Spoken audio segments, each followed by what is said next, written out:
Et on veut juste parler de la mobilité, des mouvements et de ce que le changement climatique en lien avec la pêche a comme impact sur la mobilité. Comment est-ce qu'on peut prédire la mobilité en lien avec le climat? Et cette mobilité en lien avec le climat, elle peut être liée au secteur de la pêche, elle peut être liée à d'autres secteurs d'activité. Pour ce qui est de la mobilité,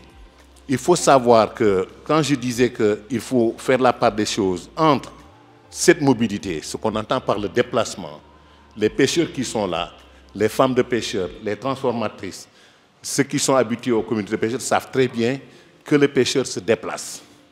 Ça, c'est ce qu'on entend par une valeur qui est intrinsèque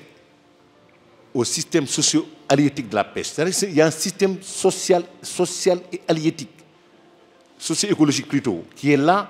Ça fait partie des traditions de pêcheurs. Les facteurs qui étaient derrière la mobilité, il y a une raison biologique qui est liée, c'est-à-dire l'état des ressources. Parce que la pêche est une activité saisonnière. Bon, actuellement, on a un déséquilibre au niveau environnemental parce qu'il y a un équilibre qui est rompu. Il y avait un équilibre qui a été permis par la saisonnalité,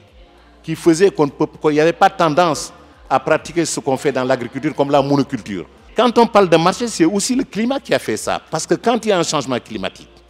ça se traduit par l'arrivée d'espèces de poissons qu'on appelle invasives, parce qu'on ne les connaissait pas avant. Mais avec le changement climatique, les espèces traditionnelles sont parties, mais quand une espèce quitte sa niche écologique, c'est parce qu'il est menacé, disons, délogé par une autre espèce. Il y a, par rapport à l'impact social en plus des conflits, il y a le stress. Les gens sont stressés. Nous sommes dans une situation de migration. Pour le Sénégal, il y a une migration. Mbëkk mi mu ngi jege ci mool yi dañuy wax ne xëy dëgg ci dëkk dem ci dëkk c'est un droit universel. Parce que ñun bi ñuy def migration c'est une migration communautaire askanu mool gu jag di dem mais bañ ko bàyyee lañ ko bàyyi depuis 2009 la ñu bàyyi lañ ko topp mooy trafic bu bees tuddee leen ko noonu trafic bu bees. Ñun reconnaître nañ suñu responsabilité ñoo jël gaal yi toj ko dem ñoo tracé itinéraire bi. Ça veut dire que migration bu muy toj ba nit ñi di wax fekk daan nañ ko def lu yàgg kenn yëgu ko woon mais bu mu tojee këpp tefes yi lañ ko defee Mumbai ba ñëpp dem ñi ëpp ñu dem ci diggaal yi di caare lañ dëkk. Parce que Sénégal yi mooy pays de départ pays de retour pays de transit et réfugié ñu bari dañ tànn seen dëkk boole ñu ñëw yóbbu ma Sénégal bàyyi ma Sénégal rek ngay dégg que Sénégal nag attention wax ji na leer moo ko signé. ngoon bu ñu ne changement climatique li mu def si géej gi ak a bari te bu ñu ne bari ñi ñu ne 70% de l'économie locale si géej gi lay jóge bu moo li demee géej andi ay jën andi ko si tefes gi femmes yi jënd jën yi eb ko si saret yóbbu sa lakkukaaye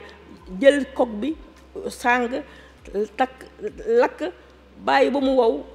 bamba wàlli jaay mais léegi tey changement climatique bi nu mu changé suñuy vie la changé suñuy économie amatuñu ay jën buy jën ab yaabee di dem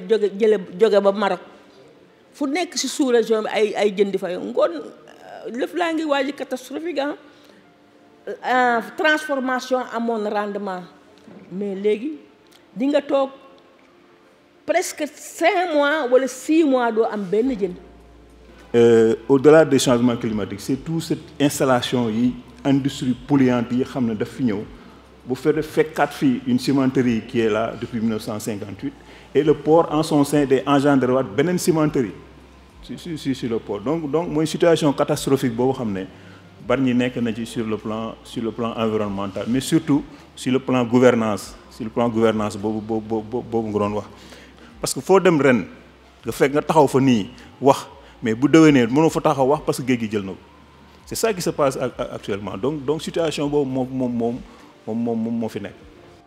Quand on parle de crise de problèmes au niveau social, nous sommes dans une pêcherie au Sénégal où 80% des débarquements c'est des petits pélagiques mooy lépp loo xam ne yaboy la yaboy tas yaboy mërëk wëyang wala ëwa ak koba c'est les 5 plus ou moins yooyu dañuy ragal tàngoor te loolu ci la jigéen ñi dépendre pour def seen keccax def seen sali defi kenn xamul 80% te jën boobu dafa foog jën yoo xam ne moo gën a ragal tàngoor ci àdduna mooy yaboy bi ngeen jënu kaw yooyu léegi dañu jóg déplace nañu moo tax waa Ndar yi dañu daan def Nouadhibou ak Nouakchott xam nga am nañu dëkk Ndar fii frontière Maroc la ñuy nappee léegi ils vont jusque là-bas pour retrouver là-bas parce que yaboy kat timis daan jógee di ñëw. À Bargny, c'est qu'on a quand même des autorités coutumières qui peuvent bien jouer un rôle assez intéressant sur la sensibilisation, mais également sur le maintien des jeunes dans les territoires. Pourquoi alors des mesures répressives? Bien vrai que l'État a le droit de protéger sa population, parce que quand même c'est une population jeune qui part en migration, mais en réalité, ces mesures également peuvent être beaucoup plus ou moins atténuées et permettre également de céder la place à des discussions, céder la place à des autorités coutumières, traditionnelles, religieuses, qui peuvent également jouer un rôle extrêmement important. Nous faisons ba li ñu wax ne buñ ko jëmmalee dina tax jeunes yi toog ñu jëmmal ko jeunes yi mën ci teg seen bët ñu xam ne kat ah ñi leen jiite de li ñu wax nii ñu ngi koy jëf. Avec les problématiques qu'on rencontre, donc raréfaction des ressources, mais pas que ça. Toutes les agressions que subissent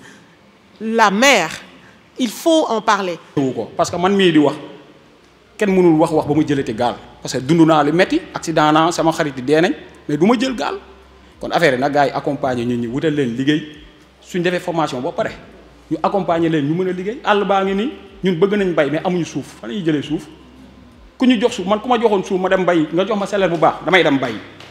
Sur la question de la pêche, c'est vrai qu'il y a beaucoup de choses, ça relève du gouvernement à l'échelle nationale, du gouvernement central. Nous, le résultat de ce panel-là, souvent dans les fenn ñu ne la dañuy def panel waxtaan bi neex lool bu waxtaan bi jeexee ku ne ñibbi nekk ci leneen mais dañu bëggoon ñun bu ñu paree ci panel bi avec l'aide de Aliou Sall ñu am benn note politique boo xam ne dañ koy yóbbu ba